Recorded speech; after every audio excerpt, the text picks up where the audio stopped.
Bonjour tout le monde, j'espère que vous allez bien. Alors, je suis ici pour vous présenter qu'est-ce que c'est que StudentSphere. Alors, qu'est-ce que c'est StudentSphere? C'est une billetterie en ligne qui va vous permettre de créer vous-même vos événements et de vendre des billets à vos étudiants via PayPal. Alors, comment ça fonctionne? Vous créez vous-même en quelques minutes votre événement comme on créerait un événement sur Facebook. Ensuite de ça, après avoir diffusé ce lien d'achat-là, cette page d'achat-là, vos étudiants vont pouvoir acheter des billets électroniques qu'ils recevront par courriel. Sur ces billets-là, il y aura bien entendu, comme vous pouvez le voir, un code QR ainsi que le nom de l'événement, la destination et le prix de leur billet.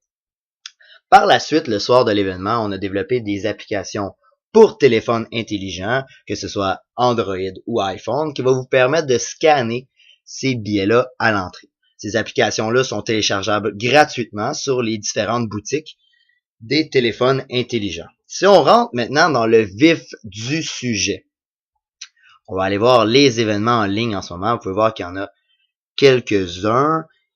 On peut prendre par exemple un événement, ici le Party de la Saint-Valentin de l'ESG. C'est eux-mêmes qui ont créé cette page-là d'événements. Ils ont décidé du titre, le Party de la Saint-Valentin de l'ESG. Ils ont décidé de l'heure, de la date. Ils ont téléchargé l'affiche de l'événement. Ici, l'étudiant pourrait rajouter cet événement-là à son calendrier, soit iCalendar ou Google. Et comme vous pouvez voir ici, il y a un billet qu'ils ont décidé d'appeler Party de la Santé ESG avec un prix. Ils l'ont mis ici à 5$, plus les frais StudentSphere de 75 sous, ce qui nous fait un événement à 5,75. Et on aurait pu décider de mettre plusieurs types de billets, que ce soit des billets pré-vente, des billets VIP. On aurait pu faire une distinction entre le prix des billets des gars ou des filles. On aurait pu mettre un prix différent pour les billets des étudiants extérieurs de l'ESG ou les étudiants de l'ESG, etc. Vous avez compris. Ensuite de ça, après avoir sélectionné le nombre de billets, vos étudiants peuvent payer avec PayPal. L'association a aussi indiqué une description de l'événement que vous pouvez voir ici.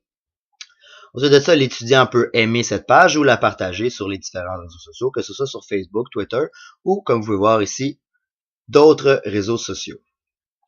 On a aussi l'adresse d'où se déroule l'événement. Si on clique ici, on arrive directement sur la page Google Maps où l'étudiant pourra voir sa destination finale. Si on revient à la page ici, vous voyez que l'événement est organisé par l'AESG, qui est l'Association de l'École des sciences de la gestion. On a les coordonnées de cette association-là, mais vous pouvez aussi aller voir différents liens vers leurs réseaux sociaux. Si on clique sur le Facebook, par exemple, on arrive directement sur la page de l'AESG UQAM. Alors, si on revient à StudentSphere, vous pourrez voir que ici, ça c'est une page permanente. Donc, chaque fois que l'AESG organisera un événement, les événements viendront s'entasser ici, un à la suite de l'autre. Alors, si on revient à l'événement, alors, voici, ça c'est la page que vous allez partager soit sur votre page Facebook ou soit sur Twitter, etc. Ce que ça va faire en fait, c'est que ça va permettre justement à vos étudiants de l'acheter. Là, vous me dites, oui, mais il y a des frais, ça coûte 75 sous de plus. Évidemment que ça coûte un petit peu de frais, donc c'est une transaction en ligne. Par contre, on peut vous garantir ici, par expérience, et vous serez agréablement surpris par vous-même aussi, c'est que les étudiants, ça ne leur dérange pas de payer 75 sous. Pourquoi? Parce que ça les évite de se déplacer en auto, payer du stationnement, user leur voiture, c'est tout simplement plus facile. Ils peuvent acheter plusieurs billets avec leur carte Visa ou Mastercard, donc ils n'ont pas besoin d'aller retirer de l'argent liquide. Toutes les raisons sont bonnes. Toujours est-il que pour la plupart des étudiants, les frais ne font pas de différence.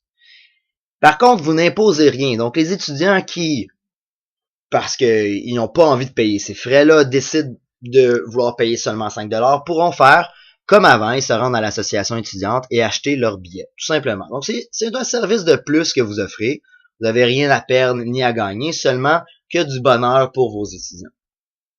En plus de ça, avec StudentSphere, il n'y a pas de contrat, il n'y a pas d'obligation que vous créez 1 ou 10 événements, que vous vendiez 5 ou 2500 billets. Il n'y a aucune différence. À partir du moment que vous êtes gestionnaire de compte, vous allez pouvoir voir les transactions. Parce que c'est bien beau de pouvoir acheter en ligne, mais on veut des données par rapport à ça, on veut des statistiques, on veut savoir combien d'argent on a fait. C'est dans l'onglet transactions ici que vous pourrez accéder à ces données-là. Bon, par souci de confidentialité, on vous les présentera pas aujourd'hui, mais si on faisait un résumé rapide de ce que ça a de l'air, ici, on aurait la quantité d'argent que vous avez fait avec votre événement, le nombre de billets total qui a été vendu en gros ici, et ici, comme je vous disais tantôt, on peut créer plusieurs catégories de billets, donc le nombre de billets vendus par catégorie de prix. Ensuite de ça, dans le bas, il y a la liste de toutes les transactions qui ont été effectuées avec le nom, le courriel de la personne, la date et l'heure que la transaction a été effectuée et pour quel montant. Donc, il n'y a pas de fraude possible. On élimine les risques de perte d'argent, de vol, etc. Par la suite, l'argent va directement dans votre compte PayPal et tout ce que vous avez à faire à la fin de votre événement, c'est faire un transfert, un clic et vous avez votre argent, votre décompte. La vie est belle. Vous pourrez aussi, comme je vous disais au tout début de la présentation, exporter la liste des invités. Cette liste-là que vous pourrez vous servir pour cocher les noms ou les barrer à la porte si vous n'avez pas envie de vous servir de l'application de scan. Par exemple, s'il y a 20 personnes, l'application de scan n'est peut-être pas primordiale. À ce moment-là, une simple liste suffira. Par contre, si vous voulez scanner, vous cliquez ici sur l'application de scan et vous pourrez rentrer le nom des gens. Si par exemple, on rentre mon nom, mon courriel. Alors, mon courriel, on fait ajouter. Alors, le site enverra automatiquement un courriel à mon adresse avec un mot de passe spécial qui va me permettre, le soir de l'événement, de scanner les billets.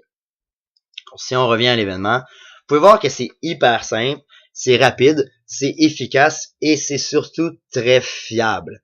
Alors, on est très content de favoriser les événements étudiants et c'est pourquoi si c'est quelque chose qui peut vous intéresser, n'avez qu'à nous contacter et ça nous fera un plaisir dans quelques minutes de vous organiser un compte et vous pourrez, dans les 5 minutes qui suivent, mettre tous vos événements en ligne. Alors, merci d'avoir écouté cette petite présentation-là et je vous souhaite la plus merveilleuse des journées.